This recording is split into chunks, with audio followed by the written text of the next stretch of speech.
नमस्कार। मैं राहुल गौड़। अशोक पांडे जी के द्वारा रचित लपू झन्ना या लफत्तू के कारनामे हमने पढ़नी शुरू की है।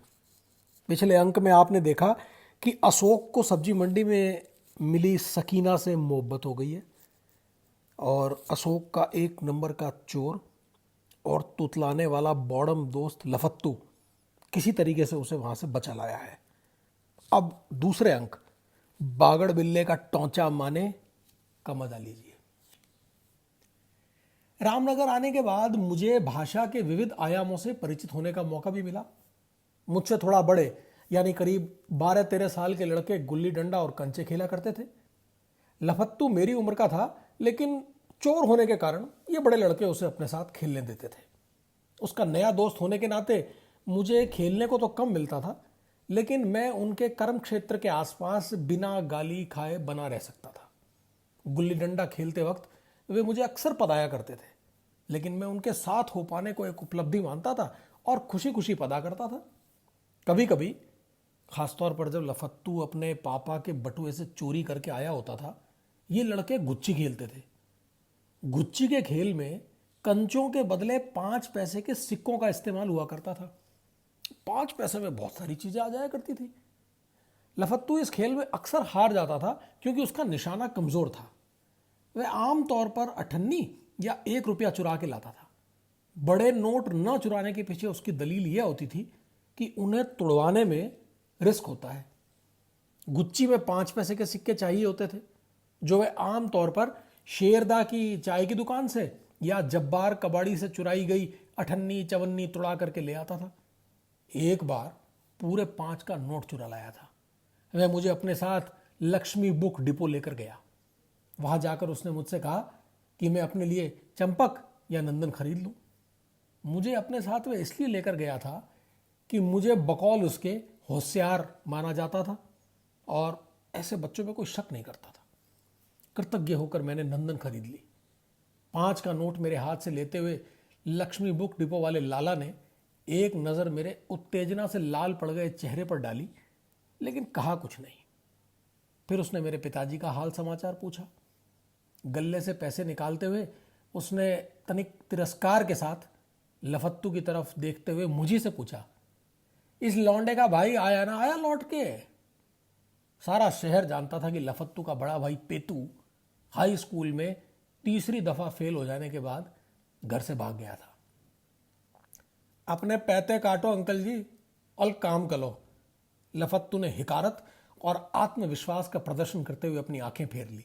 भैया आजकल के लौंडे, कहते हुए लाला ने मेरे हाथ में पैसे थमाए। लफत्तू की हिम्मत पर मैं फिदा तो था ही, अब उसका मुरीद बन गया। हम देर शाम तक मटर गश्ती करते रहे थे। बादशाहों की तरह मौज करने के बावजूद 2 का नोट बचा हुआ था।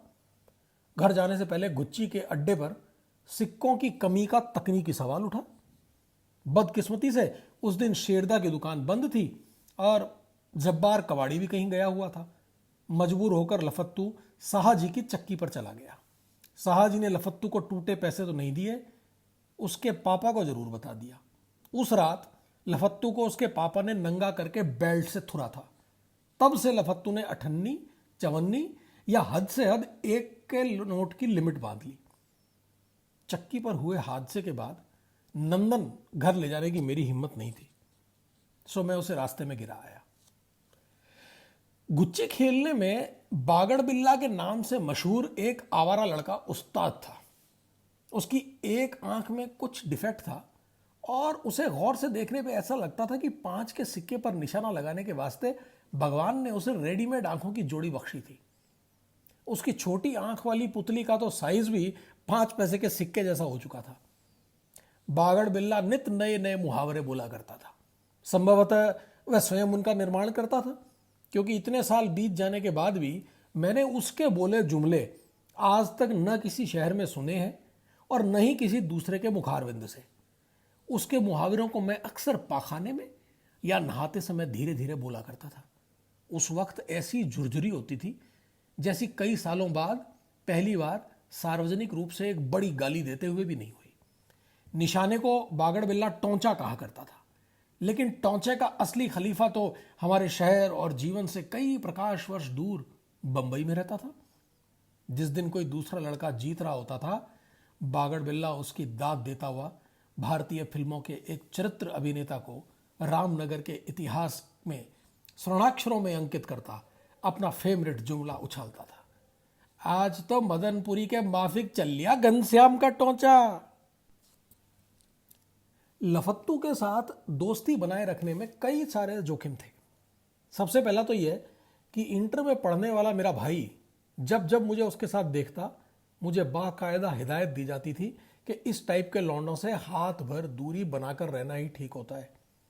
लफत्तू की धुनाई के बाद मुझे लगता था कि किसी दिन उसके चक्कर में मैं बुरा फंसूंगा और भाई या पिताजी के हाथों पिटूंगा। सबसे बड़ा खतरा यह था कि उसके साथ लगातार देखे जाने से मेरी रेपुटेशन खतरे में पड़ सकती थी और मैं होशियार के बजाय बदमाश के तौर पे विख्यात हो सकता था। लेकिन इस दोस्ती में जो एडवेंचर का पुट था, उसके कारण मैं लफत्तू की संगत के लालच में आ ही जाता था। उस दिन लफत्तू अपने पिताजी के दफ्तर से पीतल का बड़ा सा ताला चाऊ कर लाया था। वह अपने पिताजी को कोई जरूरी चिट्ठी देने गया था। दफ्तर के चपड़ासी से लापरवाही में ताला मैं चाबी के एक बेंच पर पड़ा रह गया था और दोपहर बीत जाने के बाद भी किसी की निगाह में नहीं आया था। उल्लेखनीय है कि अपने घर से बाहर लफत्तू ने पहली बार हाथ आजमाया और फतेयाब होकर आया था। खेल मैदान के एक तरफ हिमालय टाकीज था और एक तरफ गाड़ी मिस्त्रियों की कालिख भरी दुकानों की कतार। मैदान से हमारे घर की तरफ लगा हुआ प्राइवेट बस अड्डा था। मैं अपने साथ के कुछ बच्चों के साथ घर के सामने स्थित इसी अड्डे पर खड़ा था। इस अड्डे से काशीपुर और मुरादाबाद रूट की बसें चला करती थी। शाम को 5 बजे तक सारी गाड़ियां अपना दिन भर का काम करने के बाद अड्डे पर लग जाती थी। उसके बाद गाड़ियों के क्लीनर गाड़ियों में झाड़ू लगाकर सारा कचरा बाहर किया करते थे। यह कचरा हमारे लिए खजाने की तरह होता था। हम में से कुछ बच्चों ने उन्हीं दिनों माचिस की डिब्बियों के लेबल इकट्ठा करने का नया शौक पाला था। इस अय्याशी भरे शौक के चलते क्लीनरों के झाड़ू लगाते समय अड्डे पर हमारी उपस्थिति अनिवार्य होती थी। कूड़ा बुहारते क्लीनर हमें बेहद भद्दी गालियां दिया करते थे और कई बार किसी दुर्लभ लेवल को लेकर हम में सर फुटअव्वल तक हो जाता था। लेकिन शौक तो शौक होता है साहब। बहरहाल क्लीनरगण अपने कार्य में व्यस्त थे और हम लोग आपस में डुप्लीकेट लेबलों की अदला बदली कर रहे थे जब लफत्तू हांफता हुआ मेरे पास आया। उसने बड़ी हिकारत से एक निगाह पहले मुझ पे डाली, फिर बाकी बच्चों पर। बर्बाद हो जाएगा इन छालों के चक्कर में बेटे, कहते हुए उसने मुझे अपने पीछे आने का इशारा किया। वह दूधिया वाली संकरी गली में घुस गया। उस्ताद के आदेश की बेकदरी में नहीं कर सकता था, सो बेमन से उसके पीछे चल दिया। एक जगह थोड़ी सी तन्हाई मिली तो उसने जेब से एक एक के नोटों की पतली गड्डी बाहर निकाली और पूरे 7 गिनाए। चल बम पकौड़ा खा के आते हैं। उसने मेरे कंधे पर हाथ रखा और आंख मारी। अपने पापा के दफ्तर से ताला चुराने की दास्तान उसने सुना तो दी, लेकिन मेरे समझ में यह नहीं आया कि 7 रुपए वह कहां से चुरा के लाया। अले यार, बेच दिया ताले को। वह ताले को एक गाड़ी मिस्त्री को बेच आया था। इतना बड़ा ताला था बेटा, इतना बड़ा, कहकर उसने ताले की नाप बढ़ा चढ़ाकर बताते हुए हाथ फैलाए। मैंने 10 मांगे छाले से, उसके बाद 7 ही थे। अब हम लोग उसी गाड़ी मिस्त्री की दुकान के आगे से निकल रहे थे। वो है उसकी दुकान। लफत्तू ने इशारा किया, लेकिन मेरी हिम्मत उस तरफ देखने की नहीं हुई। यह बहुत बड़ा जोखिम था जिसमें हमारे कारनामे के सार्वजनिक हो जाने की प्रबल संभावना थी। गाड़ी मिस्त्री की दुकान से 20-30 कदम चलने के बाद ही मैं अपनी निगाह ऊपर कर पाया।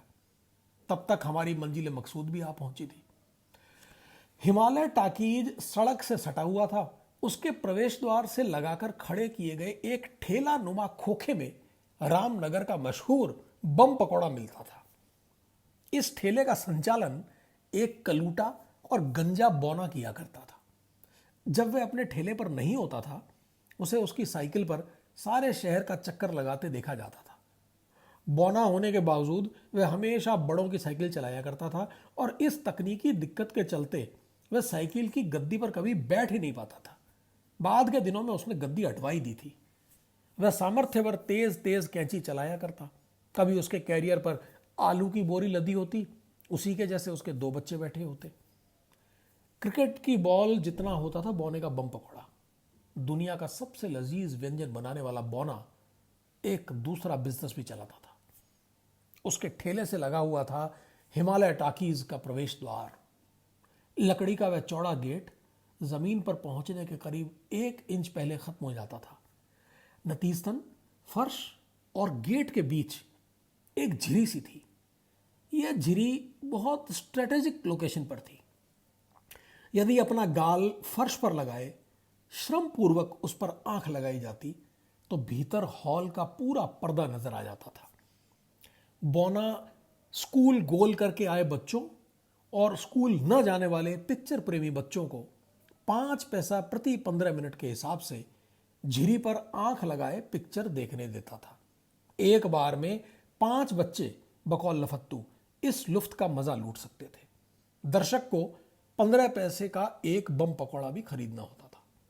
बच्चों में यह बात मशहूर थी कि बौना इस तरह का सफल बिजनेस चलाने के कारण लखपति बन चुका था, यानी उसके पास हमारे पिताओं से ज्यादा प्रॉपर्टी थी। लोग कहते थे पीरूमदारा में उसका एक बहुत बड़ा मकान था। लेकिन बौने के गंदे संदे बच्चों की बहती नाक और खुद बौने की भूरी पड़ चुकी छींट की धोती और खद्दर के फटे कुर्ते को देखकर इस बात पर मुझे कभी कभी शक होता था। हम दोनों ने 2-2 बम पकौड़े टिकाए और तनिक दिलचस्पी से झिरी पर आंख लगाए एक बच्चे को देखा। शाम का शो चल रहा था और इस शो में बौने का साइड बिजनेस बद्दा पड़ जाता था। लफत्तू ने मुझे पिक्चर देखने का आमंत्रण दिया। हिंदुस्तान की कसम लगी हुई थी।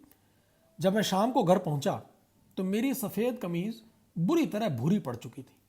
मां ने पूछा तो मैंने कहा कि मैं ऐसे ही गिर पड़ा था। उसके अगले पूरे हफ्ते तक मैं हर रोज गिरता रहा। एक दिन पिक्चर बदल गई। नया खेल लगाया बाबूजी, देख लो आप दोनों के लिए 2 जगह छोड़ रखी मैंने। बौना चोटे लफत्तू को बहुत अमीर समझने लगा था और उसकी चमचागिरी करता हुआ उसे बाबूजी कहकर पुकारने लगा था। 31 साल हो गए, लेकिन हिंदुस्तान की कसम मैं आज तक पूरी नहीं देख पाया। ये दूसरा अंक खत्म है। सीरीज शुरू होते ही आप कई लोगों ने बताया कि सुर ठीक लग रहा है। धन्यवाद। सुनते चलें और हां, स्वस्थ रहें, अपना ख्याल रखें। अगले किसी अंक में जल्द ही मुलाकात होती है। तब तक के लिए नमस्कार।